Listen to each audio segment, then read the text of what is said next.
Imagine planning your dream wedding for 2 years, only to have your own sister steal everything. Your venue, your flowers, even your fiancé. Well, that happened to me. And what I did to get revenge. Let's just say Karma wore a white dress that day, and it wasn't hers. This is how I destroyed the woman who tried to steal my happily ever after. But first, smash that subscribe button because this story gets wild. My name is Sarah, and 6 months ago I had everything. A successful marketing career, a gorgeous fiancé named Marcus, and wedding plans that Pinterest could only dream of. 2 years of planning. Every detail perfect. The riverside venue, white roses with baby's breath, that $3,000 dress I saved for 8 months to buy. My sister Emma was my maid of honor. My best friend since childhood. Or so I thought. Emma was 25, 2 years younger, but always the prettier one according to our mother. Blonde where I was brunette. Outgoing where I was reserved. She'd dated casually but never had anything serious. "I'm so happy for you, Sarah," she'd say, helping me pick flowers. "You and Marcus are perfect together." Marcus and I had been together for 4 years. He proposed at the same restaurant where we had our first date. Romantic, sweet, everything I'd ever wanted. We were planning a small ceremony. 50 guests. Simple but elegant. Emma seemed supportive. She helped me address invitations, came to every cake tasting, even helped me find the perfect shoes.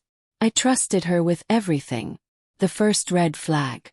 3 weeks before the wedding, she started spending more time with Marcus. Wedding coordination, she called it. Making sure everything's perfect for my big sister. They'd text constantly. Meet for vendor meetings. I wasn't invited to. When I asked about it, Marcus would kiss my forehead and say, "Just letting Emma handle the details so you can relax." I should have known. God, I should have seen it coming. It was a Tuesday. Exactly 1 week before my wedding. I came home early from work, excited to show Marcus the final seating chart. The house was quiet. Too quiet. I found them in our kitchen. Emma sitting on our counter, Marcus standing between her legs, kissing her like the world was ending. Time stop. "Sarah!" Emma jumped down, lipstick smeared. "This isn't." "We can explain." Marcus couldn't even look at me. "Sarah, I'm sorry. I didn't mean for this to happen." "How long?" My voice was barely a whisper. Emma's fake tears started. "Sarah, please, it just happened. We tried to fight it, but..." "How long?" Marcus finally spoke. 2 months. 2 months. While I was stressed about centerpieces and menu cards, they were playing house in my relationship. "The wedding is in 7 days, I said, my voice eerily calm. "About that." Emma actually had the nerve to look nervous. "Sarah, I know this is hard, but Marcus and we want to be together. And since everything's already planned." My blood went cold. "What are you saying?" "We want to use your wedding. Same venue, same date. I'll pay you back eventually, but everything's already booked and you want to steal my wedding." Marcus stepped forward. "Sarah, be reasonable. Everything's paid for. It makes financial sense." Financial sense. My fiancé of 4 years just told me my heartbreak made financial sense. "Get out," I whispered. "Both of you. Get out." They left. Just like that. 4 years gone. 2 years of planning stolen. But they had no idea who they were messing with. That night I called my best friend Maya. Between sobs, I told her everything. "They want to use your wedding." Maya was furious. "Oh hell no. We're going to war." "Maya, I can't fight this. The venue contract is in Marcus's name. The vendors know Emma now. I have no legal claim to any of it." "Who said anything about legal?"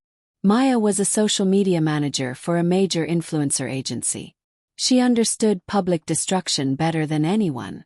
"Sarah, listen to me. They want your wedding. Fine. Let them have it. But we're going to make sure it's a day they'll never forget." We spent the next 3 days planning. Not a wedding, a reckoning. Step 1. I called every vendor. Not to cancel, to update them with special requests from the bride. Emma hadn't changed the contact information yet, so they still called me for confirmations. The florist. Actually, the bride wants red roses now. Blood red. And can you add some wilted ones for a vintage aesthetic? The baker. Change of plans. The bride wants the cake to say, "Till death do us part," in black icing. Gothic theme now. The photographer. The bride specifically requested you capture every reaction shot, especially the guests during the ceremony. She wants to remember everyone's faces. Step 2. Guest list revision. I had access to our shared wedding planning email. I sent an update to everyone.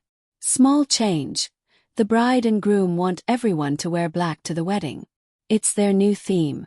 Till death do us part. Also, please arrive 30 minutes early for a special announcement. Step 3. The dress.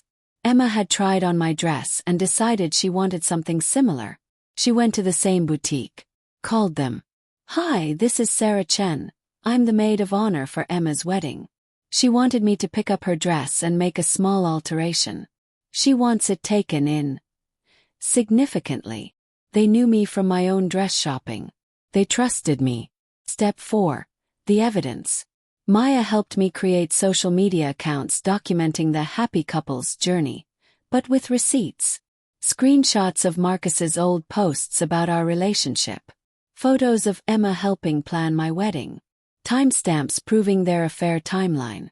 "We're not posting anything until the wedding day," Maya said. Maximum impact. But the masterpiece. Step 5. Wedding day arrived. I woke up in Maya's apartment, surprisingly calm. Today wasn't about sadness anymore. It was about justice. I got dressed carefully. Not in white, but in a stunning black dress. Mourning attire seemed appropriate for the death of my family relationships. At the venue, I arrived early with Maya and my cousin Lisa, who was in on the plan. The guests were confused. Everyone wore black as requested, looking like they were attending a funeral instead of a wedding. "Why does everyone look so somber?" I heard someone whisper. The vendors had followed my instructions perfectly. Blood red wilted roses decorated the altar. The cake sat ominously dark. Even the lighting seemed dimmer. Emma arrived in the bridal suite, and I watched through the window as she tried on her dress. The alterations I'd requested made it comically too small.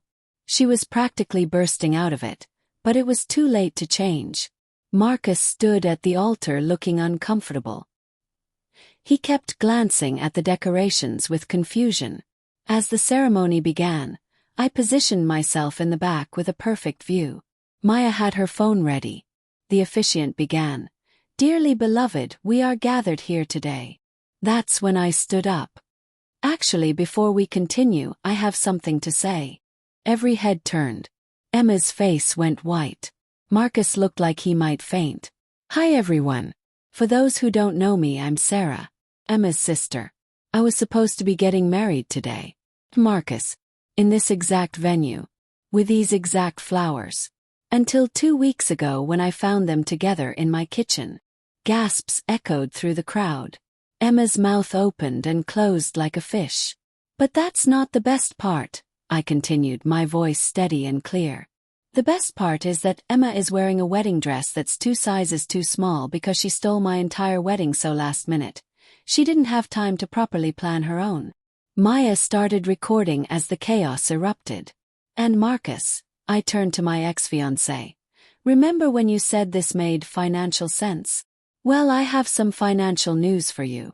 Pulled out a folder. "See, the venue contract might be in your name, but the payment method? That was my credit card, which I cancelled yesterday. So technically, you're trespassing." Marcus went pale. "Sarah, you can't." "Oh, but I can. I also cancelled the catering payment, the flower payment, and the cake payment. Everything you see here. It's about to be repossessed." Right on cue, the venue manager approached the altar. "Excuse me, but we have a problem with payment." But I wasn't done. "Emma, since you wanted my life so badly, I thought you should know what you're really getting." I pulled out my phone and projected screenshots onto the wedding screen. Maya had helped me set this up with the AV team. These are Marcus's messages to his ex-girlfriend Jennifer. From last month. While he was cheating on me with you, he was also trying to reconnect with her. Emma spun around to face Marcus, dress straining at the seams. What? And Jennifer, I called out. Since you're here as Marcus's cousin, might want to tell Emma about those late-night calls. A woman in the third row stood up slowly. Emma, I'm so sorry. I had no idea he was getting married. He told me he was single. What happened next was better than any revenge movie. Emma, in her too tight dress, lunged at Marcus. You cheated on her with me and me with her? Marcus tried to run, but tripped over his own feet, falling into the blood-red roses. Jennifer started yelling at both of them. I can't believe you dragged me into this mess. The venue manager was trying to shut everything down while vendors started removing decorations. My mother, who had been suspiciously quiet, finally spoke. Emma, how could you do this to your sister? She always gets everything. Emma screamed, her dress finally giving up and tearing at the seams. The good grades, the good job, the good man. Good man. I laughed. Emma, you can have him. Clearly we have the same taste in cheaters. Maya was live streaming the entire meltdown. The hashtag wedding revenge started trending within hours. As security escorted the happy couple out, Emma turned back to me one last time. Sarah, you've destroyed my life. I smiled serenely. No, Emma. I just returned the favor. 6 months later, I'm writing this from my new apartment in Seattle. I took that job promotion I'd been putting off for the wedding. Maya and I started a consulting business helping people navigate public relations disasters. We're surprisingly busy. Marcus and Emma broke up 3 weeks after their wedding. Apparently, when the chaos settled, they realized they had nothing in common except their betrayal of me. Marcus tried to reach out last month. I blocked him. Emma sent one text. I'm sorry. I didn't respond. Some apologies come too late. My mother asks when I'll forgive them. I tell her I already have. Forgiveness doesn't require reconciliation. The viral video of their wedding disaster has 2.3 million views. The comments are entertaining. But the real victory. I learned I'm stronger than I ever imagined. And I'll never again let anyone steal what's mine. Sometimes the best revenge isn't getting even. It's getting free.